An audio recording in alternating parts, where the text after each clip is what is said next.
Hello दोस्तों, अस्सलाम वालेकुम। जुगनू न्यूज़ नेटवर्क में खुश आमदीद।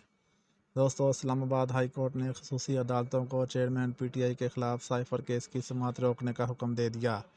इस्लामाबाद हाई कोर्ट में चेयरमैन पीटीआई की ओपन कोर्ट समाअत और जज तैनाती के ख़िलाफ़ इंट्रा कोर्ट अपील पर समाअत हुई है। जस्टिस मियां गुल हसन और जस्टिस सुमन रिफत इम्तियाज़ समाअत कर रहे हैं। चेयरमैन पीटीआई का वकील सलमान अकरम राजा और deputy attorney general Arshad Kiani अदालत में पेश हुए। अटारनी जनरल ने दलाइल का आगाज़ किया और अदालत को ट्रायल की कार्रवाई से मुतल्लिक़ आगाह किया। अटारनी जनरल ने बताया कि वफाकी कबीना ने साइफ़र केस के जेल ट्रायल की मंजूरी दी। वफाकी कबीना की मंजूरी का नोटिफिकेशन अदालत में पेश कर देंगे। जस्टिस मियां गुल हसन औरंगज़ेब ने रिमार्क्स दिए कि नोटिफिकेशन देखेंगे कि क्या लिखा हुआ है। तमाम ट्रायल्स ओपन कोर्ट में होंगे, इस तरह तो ये ट्रायल गैर मामूली ट्रायल होगा। जस्टिस मियां गुल हसन ने कहा कि बहुत से सवालात हैं जिनके जवाब देने की ज़रूरत है।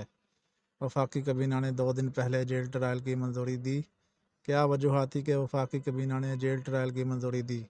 सबसे अहम सवाल यह है कि मंजूरी से पहले होने वाली अदालती कार्रवाई का स्टेटस क्या होगा?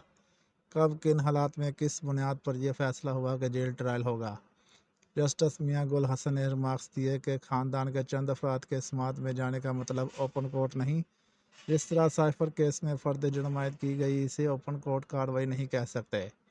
चेयरमैन पीटीआई के वकील सलमान अकरम राजा ने अदालत को बताया कि 5 गवाह इस वक्त भी जेल में बयानात रिकॉर्ड कराने के मौजूद हैं। जस्टिस मियां गुल हसन ने रिमार्क्स दिए कि बारीउल नज़र में तीनों नोटिफिकेशन हाई कोर्ट के मुतल्लिका रूल्स के मुताबिक नहीं। अदालत ने खसूसी अदालतों को साइफ़र केस की समाअत 16 नवंबर तक रोकने का हुक्म देते हुए हुक्म इम्तनाई जारी कर दिया।